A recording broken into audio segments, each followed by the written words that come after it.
Il y a des enfants qui arrivent dans une vie comme on lance une pierre dans une eau calme.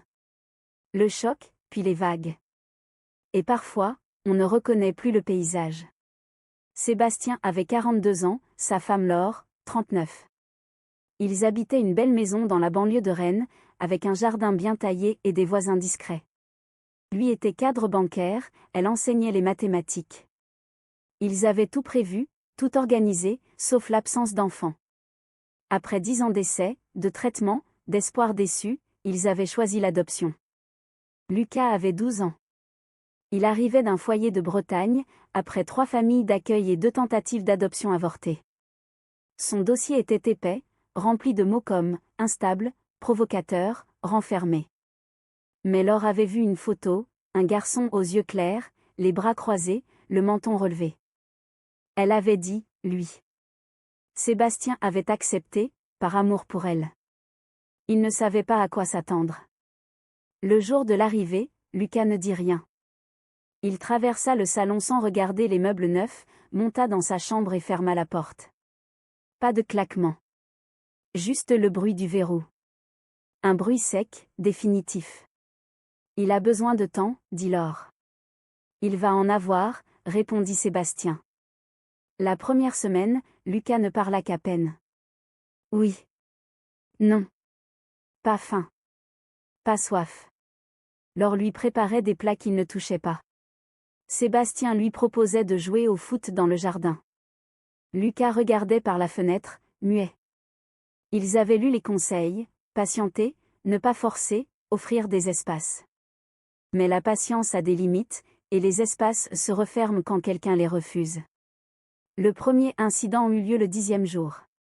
Laure avait laissé son sac sur la table de l'entrée. Lucas le fouilla, prit 20 € et sortit.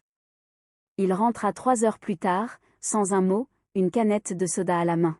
« Tu as pris de l'argent dans mon sac ?» demanda Laure. « Oui. »« Tu ne dois pas faire ça. Je fais ce que je veux. » Il monta dans sa chambre. Laure se tourna vers Sébastien, les larmes aux yeux.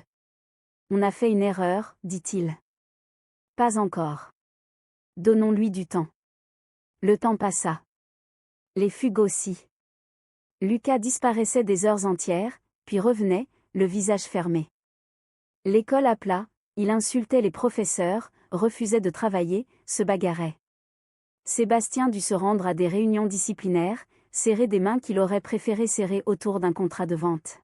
« Je ne peux plus, dit-il un soir à Laure. Il nous détruit.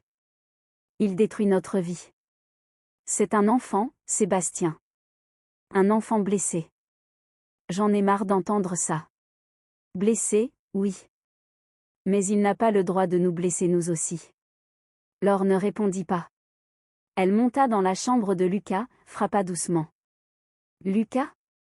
On peut parler ? » « Non. » Elle s'assit contre la porte, de son côté, sans entrer. « Tu sais que tu peux nous faire confiance ? » ?»« Non. » »« Pourquoi ? » ?»« Parce que tout le monde ment. » Elle entendit un bruit de corps qui s'affale sur le lit. Elle resta là, longtemps.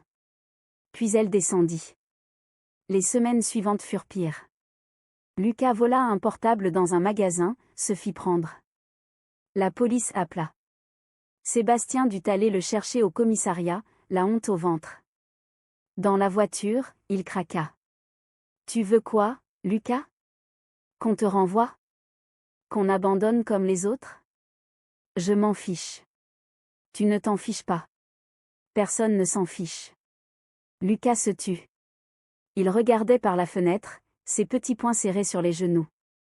Pour la première fois, Sébastien vit ses mains trembler. Pas de peur. De rage. Ou de chagrin. Les deux se ressemblent parfois. Le lendemain, Laure chercha dans les affaires de Lucas. Elle trouva des rapports de l'aide sociale à l'enfance qu'il avait cachés. Elle les lut dans sa chambre, les larmes coulant sans bruit. Son père biologique le battait. Pas des gifles. Des coups de ceinture, des nuits dehors, des insultes. Sa mère ne disait rien. Elle avait fini par partir, laissant l'enfant. Lucas avait été placé à 8 ans. 8 années de colère, de silence, de méfiance. Elle montra les rapports à Sébastien.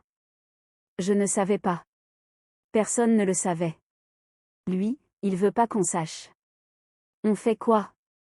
On reste. On reste même s'il nous repousse. Un soir, Lucas fugua encore. Il faisait froid, novembre à Rennes. Laure et Sébastien appelèrent la police, l'association, tous les numéros qu'ils avaient. Ils cherchèrent des heures, dans les rues, le long du canal. Ce fut Sébastien qui le trouva. Blotti contre un mur, sous un pont, les bras autour des genoux. Il grelottait. Sébastien s'accroupit devant lui. Il ne dit rien. Il enleva son manteau, le posa sur les épaules de Lucas. « Tu vas pas m'engueuler ?» demanda Lucas d'une voix épuisée. « Non. On rentre. »« Pourquoi vous insistez ? » ?»« Je suis nulle. Tout le monde m'a laissé tomber. Parce que je suis têtue. Et que ta mère l'est encore plus. » Lucas le regarda. Pour la première fois, ses yeux n'étaient pas durs. Ils étaient rouges, perdus, trop vieux pour son âge. Ils rentrèrent. Laure avait préparé une soupe. Lucas la but en silence, puis monta se coucher. Le lendemain, il descendit avec un dessin. Un soleil en travers, des traits qui dépassent, une maison sans fenêtre. Il le posa sur la table de la cuisine sans un mot. « C'est pour nous ?» demanda Laure. « Fallait bien que je fasse un truc. » Il tourna les talons, remonta l'escalier. Derrière lui, Laure et Sébastien se regardèrent. Le dessin était laid. Mais il était offert. Les jours passèrent. Lucas n'était pas devenu sage. Il continuait à râler, à refuser, à claquer des portes. Mais il restait.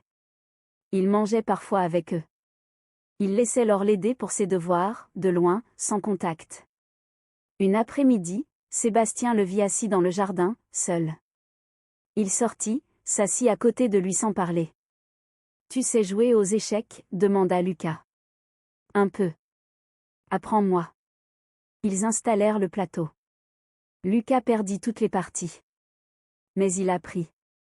Et quand il gagna sa première partie, des semaines plus tard, il sourit. Un petit sourire, timide, presque honteux. « Merci », dit-il à Sébastien. « De rien. » Ce fut le seul « merci » de l'année. Mais il suffit. La fin de cette histoire n'est pas une fin heureuse. Lucas n'est pas devenu un enfant modèle. Il a encore des colères, des silences, des jours sans rien dire. Mais il reste. Il a une chambre, des parents qui l'attendent, un chat qu'il a choisi à la SPA. Quelquefois, il raconte son enfance. Par petits bouts. Des phrases qui tombent comme des cailloux. Mon père, il buvait. Ma mère, elle est partie. J'étais tout seul. Laure l'écoute. Sébastien aussi. Ils ne disent pas « on comprend ». Ils disent « on est là ». Ce soir-là, après une dispute pour un devoir non fait, Lucas monta se coucher sans dîner. Laure voulait aller le voir. Sébastien la retint. « Laisse-lui du temps. On lui a déjà donné. Donne-lui encore. » 1 heure plus tard, Lucas descendit. Il prit une pomme dans le panier, croqua dedans, et dit d'une voix neutre. « J'ai faim. » Laure lui servit une assiette. Il mangea, rangea son couvert, et avant de remonter, il posa sa main sur l'épaule de Sébastien. 1 seconde. À peine un contact. C'était tout. Et c'était beaucoup. Alors, que retenir de cette histoire ? Que certains enfants ne savent pas aimer comme les autres. Ils ont été mal appris. Mais ils apprennent. Lentement, à reculons, avec des griffes encore sorties. L'amour ne guérit pas tout. Il ne répare pas les os cassés ni les nuits sans mère. Mais parfois, il ouvre une fenêtre. Et par cette fenêtre, un enfant qui n'attendait plus rien finit par accepter un morceau de soleil.